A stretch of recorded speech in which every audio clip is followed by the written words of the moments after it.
सोमनाथ सूर्यवंशी असं त्या भीमसैनिकाचं नाव आहे. न्यायालयीन कोठडीमध्ये असताना त्याचा मृत्यू झाला. याची जबाबदारी देवेंद्र फडणवीस याची, गृहमंत्री म्हणून स्वतःला गृहमंत्री समजतात. छगन भुजबळ यांच्यासारख्या नेत्याला वगळण्यामागे जातीय राजकारण आहे. पण भुजबळ यांच्यासारख्या ज्येष्ठ नेत्यांनी ज्या पद्धतीनं सन्मान्य शरद पवार साहेबांची साथ सोडली ते सगळ्यांना क्लेशदायक होतं. ज्याला त्याला आपल्या कर्माची फळं राजकारणामध्ये मिळत असतात आणि ती आम्ही भविष्यात ती पाहत राहू. फक्त महाराष्ट्राचं नुकसान होताना दिसत आहे, इतकंच मी सांगतो. मंत्र्यांच्या कामगिरीचं ऑडिट करणार म्हणतात मुख्यमंत्री. खाते वाटप नसताना आतापासूनच ऑडिट केलं जाणार आहे. बघा, देवेंद्रजी हे नरेंद्रजीचे अंधभक्त आहेत. त्याच्यामुळे वरती नरेंद्रजी आमचे अशी जुमलेबाजी करत असतात. त्याच्यामुळे त्यांचे चेलेही खाली करत असतात. झिरो टॉलरन्स, काय भ्रष्टाचाराबाबत झिरो टॉलरन्स ही घोषणा आहे आमच्या नरेंद्रजींची. हा झिरो टॉलरन्सचा विषय जर महाराष्ट्रामध्ये देवेंद्रजींनी राबवला तर त्यांचं 90% मंत्रिमंडळ रिकामं. पण नरेंद्रजी दिल्लीमध्ये सगळ्या भ्रष्टाचारांना आपल्या सभोवती घेऊन बसलेले आहेत. तसे हे महाराष्ट्रातले देवेंद्रजी सुद्धा सर्व ताकदीचे भ्रष्टाचारी, हेवीवेट भ्रष्टाचारी, साधे नाहीत, आपल्या अवतीभोवती घेऊन बसलेले आहेत. तर त्यांच्या बोलण्याकडे फार लक्ष देऊ नका. ऑडिट वगैरे काय नाही, ऑडिट जनता करेल यांचं. गेल्या 1.25 वर्षात नक्षलवाद संपवला असं रायपूरमध्ये जाऊन गृहमंत्र्यांनी म्हटलं आहे. अमित शहानी काल पण फडणवीसांनी पत्रकार परिषदेमध्ये काल म्हटलं की आमचं सरकार ईव्हीएमचं सरकार आहे, पण ईव्हीएम म्हणजे एव्हरी वोट फॉर महाराष्ट्र. बघा, हे असे शब्दांच्या जुमलेबाजा कोट्या करत राहा. त्यासाठी त्यांनी पगारी नोकर खूप ठेवले आहेत अशा कोट्या तयार करून देण्यासाठी. करत राहा, हरकत नाही, आम्ही ऐकत राहू. नक्षलवाद संपला असं वाटतं 1.25 वर्षात.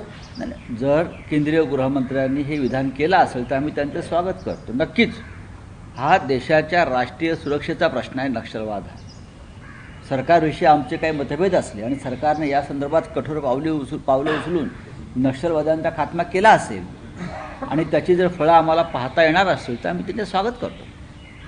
सर, राज्यसभेमध्ये आज संविधानाला 75 वर्ष झाल्याने इत्यादी चर्चा होणार आहे. अमित शहा सुरुवात करणार आहे. काय वाटतं, जसं लोकसभेत झालं तसं राज्यसभेत होईल का? लोकसभेत मोदीने एक भाषण केलं सुंदर. काही शपथा घेतल्या, काही प्रतिज्ञा घेतल्या. त्यातल्या किती प्रतिज्ञा खऱ्या ठरल्या आणि खऱ्या ठरणाऱ्या त्या आपण 10 वर्ष पाहतो. संविधान, देशाचे संविधान ही जुमलेबाजी नाही. देशाचं संविधान हे असत्य पुस्तक नाही, असत्यात लिहिणाऱ्यांचं पुस्तक नाही.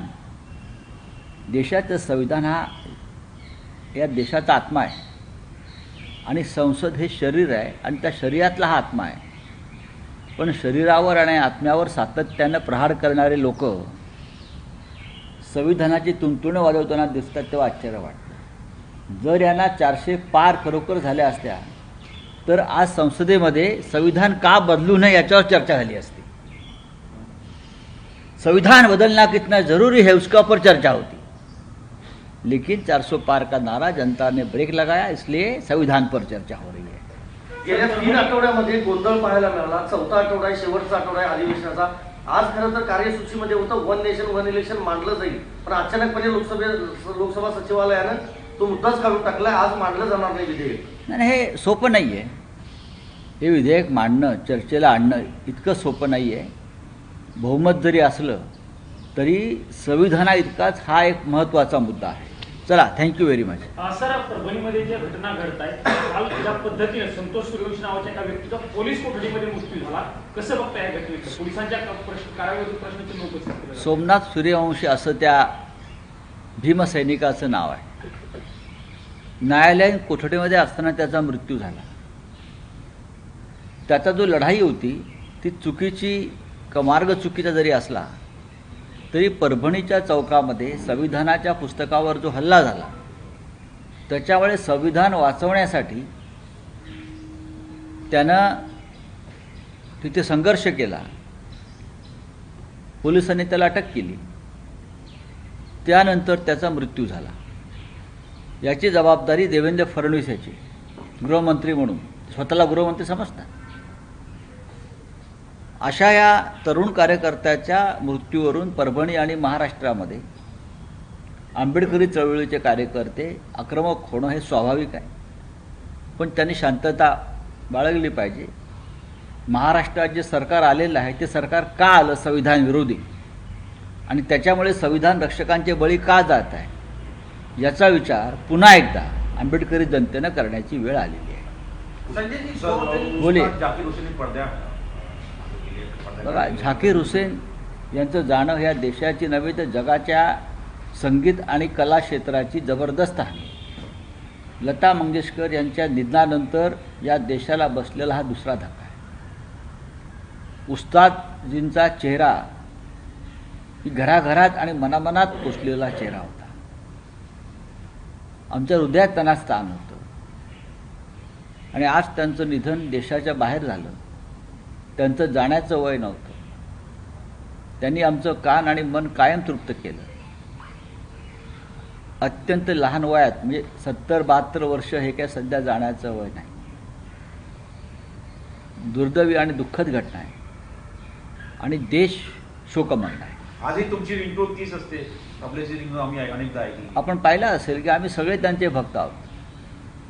झाकीरजींचा मी अगदी माझ्या फार फार फार त्यांचे वडील, त्यांचे एक भाऊ आहेत तौफिक म्हणून, हे संपूर्ण कुटुंबानं या देशाच्या कला क्षेत्रात महान कामगिरी बजावलेली आहे, आणि त्यांचं योगदानच मोठं आहे. आणि ते सगळ्यांना आपले वाटत होते. आपल्या जसं लता दीदी वाटत होत्या तसे झाकीरभाई वाटत होते. सर, संजय जी, संसद में आज राज्यसभा के अंदर महत्वपूर्ण दिन है, संविधान पे डिबेट होनी है, वहीं नो कॉन्फिडेंस मोशन भी आप लोगों ने मूव किया, क्या कहें?